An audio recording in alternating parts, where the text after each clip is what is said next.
Bonsoir à toutes et à tous, il est 20h, le rendez-vous de l'actualité sur Prestige TV. Au sommaire de cette édition, sitting des travailleurs de l'hôpital Abdou Aziz Sy Dabakh de Tivaouane. Ils dénoncent le système de rémunération, le non-paiement des heures supplémentaires et la réduction des salaires des agents de santé communautaires. Le secrétaire général du syndicat autonome des enseignants du moyen secondaire du Sénégal, SAEMS, a préconisé l'instauration de la journée continue dans les zones les plus touchées par la deuxième vague de Covid-19. Levée des couleurs mensuelles à l'inspection de l'éducation et de la formation de Thiès département, les valeurs civiques magnifiées en cette période de pandémie. La page nationale est dominée par le vote à l'Assemblée nationale de la loi sur l'état d'urgence et les catastrophes naturelles. Sur l'international, l'investiture du 20 janvier du 46e président des États-Unis sous état d'urgence, le FBI redoute des violences. En sport, en Ligue 2, Africa Promo Foot et Diamono de Fatick se sont neutralisés 2 buts partout au stade Lat Dior de Thiès.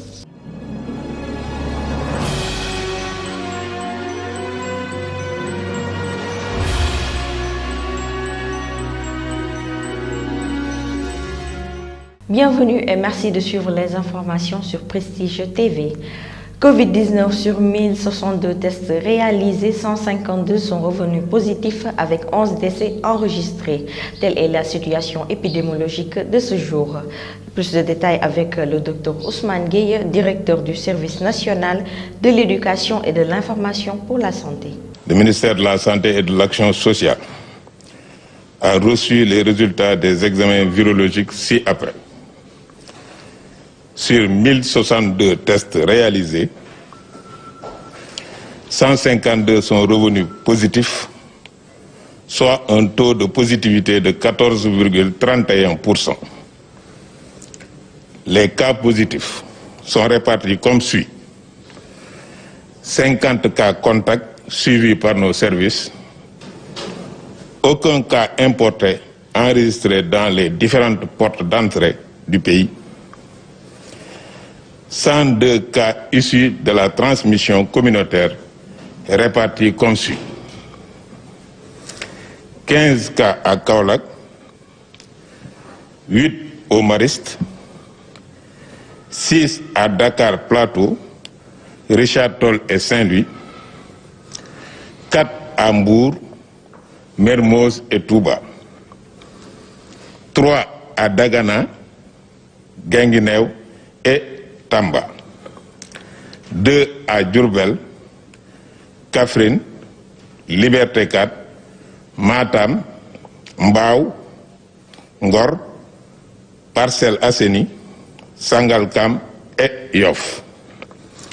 1 à Amitié 3, Cité Cheikh Amar, Cité Djily Mbaye, Dara, Diamniadio, Diofior, Goudiri, Guédiawaye, Joal, Kanel, Liberté 3, Liberté 6, Linguère, Mamel, Médina, Ndofane, Niary Tally, Ouakam, Sacré-Cœur 3, Sakal, Scat Urbam et Sokone.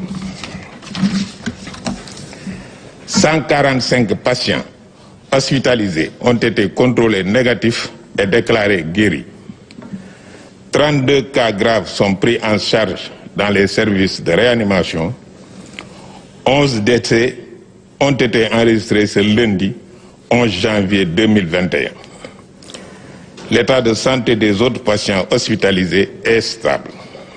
L'intersyndicale des travailleurs de l'hôpital Abdou Aziz Sy Dabakh de Tivaouane est entrée dans une colère noire. Elle s'en est prise rudement à la direction pour dénoncer au cours d'un sitting le système de rémunération désastreux, le non-paiement des heures supplémentaires et la réduction des salaires des agents de santé communautaire, suivant Sidi Lamine Ndoye, le représentant du personnel au conseil d'administration de l'hôpital. La direction nous doit des heures supplémentaires de 2020 qu'on n'a pas perçu. La direction nous a aujourd'hui la prime de motivation qu'il n'est pas payé. Pire, la direction qui est venue, cette nouvelle directrice quand elle est venue, je pense qu'elle avait comme mission de réduire les avantages des travailleurs. Son premier acte, c'est de diminuer les salaires des ASC. Et je pense que juridiquement même, on pouvait le poursuivre parce que moi, je n'ai jamais vu quelqu'un qui vient, qui trouve un statut de personnel, qui avait, supposons, 200 000, qui le réduit jusqu'à 100 000 francs. Aujourd'hui, les travailleurs sont mécontents. Ils sont mécontents de cette direction. Très mécontents. On lui a donné le temps d'observation nécessaire. Et elle a eu à bénéficier de circonstances atténuantes. La goutte d'eau qui a fait déborder le vase, c'est l'ignorance et le manque de respect de cette direction envers les travailleurs, qui ne respectent aucun de ses engagements, qui violent nos droits et qui refusent aujourd'hui de nous payer nos recettes à terme. C'est pourquoi aujourd'hui nous sommes descendus dans la rue en respectant les mesures de barrière, parce que nous sommes les premiers censés à les faire respecter, parce que nous sommes des hommes de blouse et nous sommes conscients que la période n'est pas appropriée, mais à l'impossible d'une tenue. Voilà.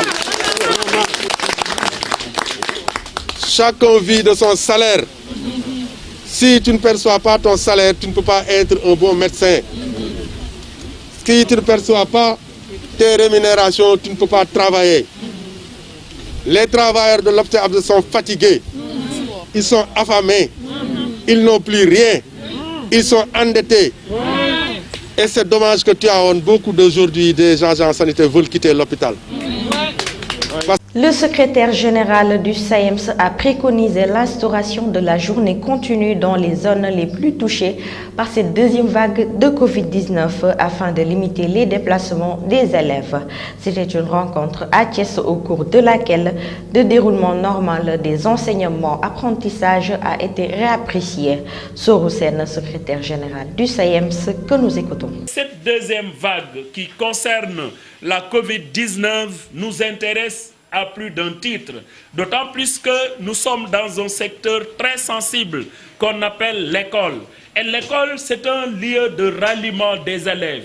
Et c'est la raison pour laquelle, conformément à la décision du ministère de l'Intérieur qui consiste à l'état d'urgence avec le couvre-feu, nous pensons quand même que le ministère de l'Éducation doit aller très rapidement vers une réunion des acteurs, même si c'est une réunion qui pourrait se tenir en visioconférence, pour que nous puissions réapprécier le déroulement normal des enseignements-apprentissages. En quoi faisant? Mais en faisant de sorte que les déplacements des élèves soient limités. Autrement dit, là où les élèves faisaient 4 fois l'aller-retour, venir le matin, repartir à midi ou 13h, revenir à 15h et rentrer, je crois que c'est important que nous puissions revoir cette situation en faisant de telle sorte que les élèves puissent avoir un seul aller et un seul retour. En quoi faisant? Mais en instaurant partout peut-être la journée continue. Que les élèves viennent à 8h et qu'ils terminent à 13h ou 15h, pour toutes les zones qui sont surtout infectées, je crois que cela peut aider à amoindrir les déplacements de ces élèves-là et par conséquent, ça peut participer à la protection des élèves. L'inspection de l'éducation et de la formation de Thiès département a organisé sa traditionnelle levée des couleurs mensuelle. Occasion a été saisie pour magnifier les valeurs civiques et mettre l'accent sur les 5 priorités du ministère de l'Éducation nationale. Le secrétaire général de l'IF Galadji au micro de Moussa Baye. Depuis quelque temps, donc, chaque deuxième lundi du mois, nous organisons la levée des couleurs. Aujourd'hui, on avait invité l'IF de Thiès-Ville et tout le personnel. Et l'école Abdoulaye Khady Diop, qui se trouve donc juste à côté. On a invité le directeur et quelques élèves étaient venus avec leur maître pour chanter l'hymne national. Voilà, donc ça s'est déroulé comme ça. Chaque mois, le deuxième lundi, nous organisons cette cérémonie un peu pour le respect des couleurs des symboles, comme nous l'avons demandé le ministre, c'est-à-dire la levée des couleurs fait partie de l'une des 5 priorités du ministère. Donc, chaque deuxième lundi du mois, c'est organisé et nous invitons quelques élèves pour qu'ils apprennent aussi à se familiariser avec les couleurs. À cette occasion, donc, l'inspecteur Abou Baïdari Diallo, qui est l'IF, l'inspecteur de l'éducation et de la formation, avait donc un peu parlé de la pandémie, c'est-à-dire le protocole, la riposte, comment faire, comment donc il faut agir pour éviter cette maladie, aussi bien à l'IF et au niveau des écoles.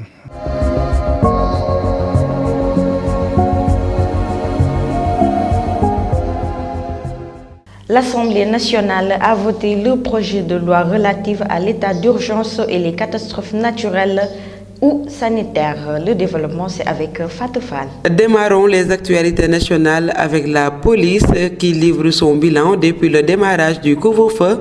En effet, elle informe que plus de 400 personnes ont été arrêtées et une centaine d'individus déférés au parquet entre Dakar et Thiès. Au total, 1100 policiers en tenue et en civil sont mobilisés sur le terrain au niveau de ces deux régions concernées par la mesure. Selon le commissaire Mohamedou Gueye, chef du bureau communication et relations publiques de la police nationale, toutes les personnes interpellées parce que ayant transgressé le couvre-feu en général payent une amende forfaitaire comprise entre 200 000 et 20 000 francs, mais en général, elles payent une amende de 6 000 francs CFA. L'Assemblée nationale a voté lundi le projet de loi numéro 66-2020 modifiant la loi numéro 69-29 du 29 avril 1969 relative à l'état d'urgence et à l'état de siège élargi dorénavant aux catastrophes naturelles ou sanitaires. Ces nouvelles dispositions donnent pouvoir à l'autorité administrative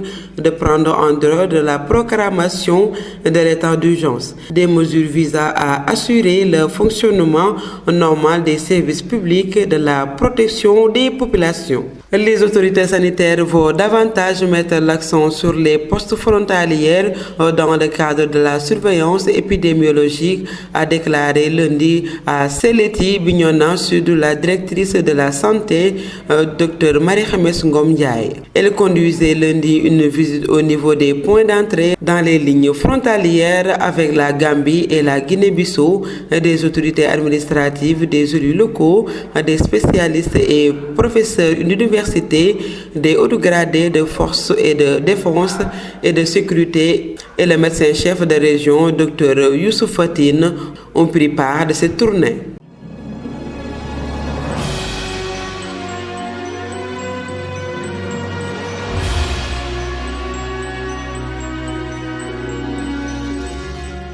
« 20 janvier, date de la cérémonie d'investiture du 46e président des États-Unis, Joe Biden. Le FBI redoute des violences. Mamadou Ndione. Aux États-Unis, de nouveaux appels à manifester commencent à circuler sur les réseaux sociaux et la maire de Washington a demandé aux Américains de participer de manière virtuelle à la cérémonie d'investiture de Joe Biden. Face à cette menace, les autorités ont annoncé le déploiement d'effectifs supplémentaires dans une capitale déjà bouclée. En plus des 6200 militaires de la garde nationale dès à présent, un chiffre qui sera porté à 10 000 le week-end prochain. 5 000 soldats devraient venir en renfort pour la cérémonie prévue la semaine prochaine. Initié il y a une quinzaine d'années pour lutter contre la désertification dans le Sahel, la Grande Muraille Verte, végétation de 8000 km s'étendant du Sénégal à l'Éthiopie, reste encore embryonnaire. Lundi, le président français Emmanuel Macron a annoncé une enveloppe de plus de 14 milliards de dollars pour donner un coup d'accélérateur à ce grand projet panafricain. Terminons ce rapide survol de l'actualité internationale en Libye, où la visite à Ankara dimanche dernier du ministre libyen de la Défense du gouvernement d'union nationale basé à Tripoli a suscité une forte réaction à l'Est libyen qui accuse la Turquie de chercher à faire échouer l'accord politique de Genève. Selon le communiqué du ministère de la Défense turc, la rencontre entre les deux homologues vise à développer davantage la coordination stratégique et militaire militaire entre les deux parties. L'occasion pour la Turquie de renouveler son total soutien au gouvernement de Fayez al-Sarraj.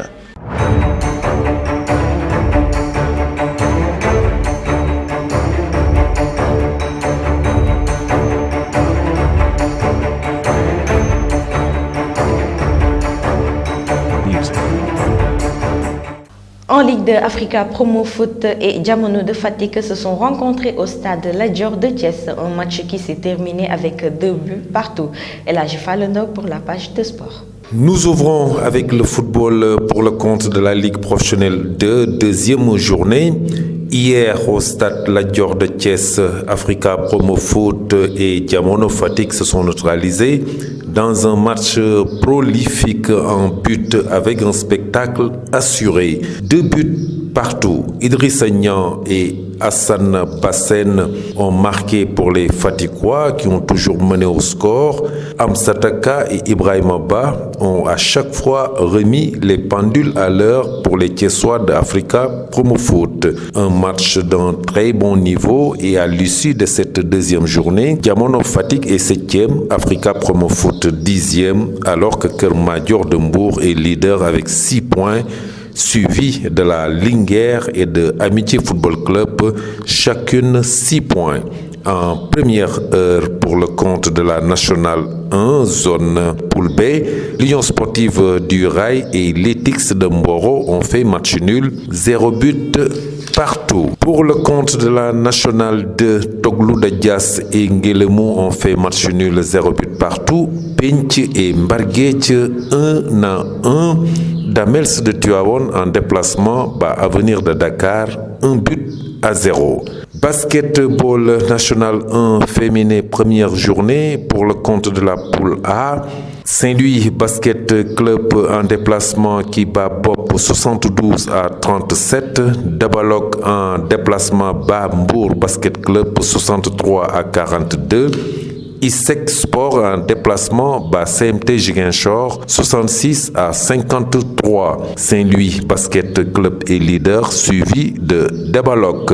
Pour le compte de la poule B, la Jeanne d'Arc de Dakar en déplacement bat l'Université Gaston Berger 42, Saltigué 37, Asfo 73. Le Giraffe de Dakar qui bat Lucat 70-27. Giraffe est leader suivi de Asfo. Course hippique pour terminer 4e journée, c'était à Ndiaoumokodou de Thiès chez les poulains de 2 ans.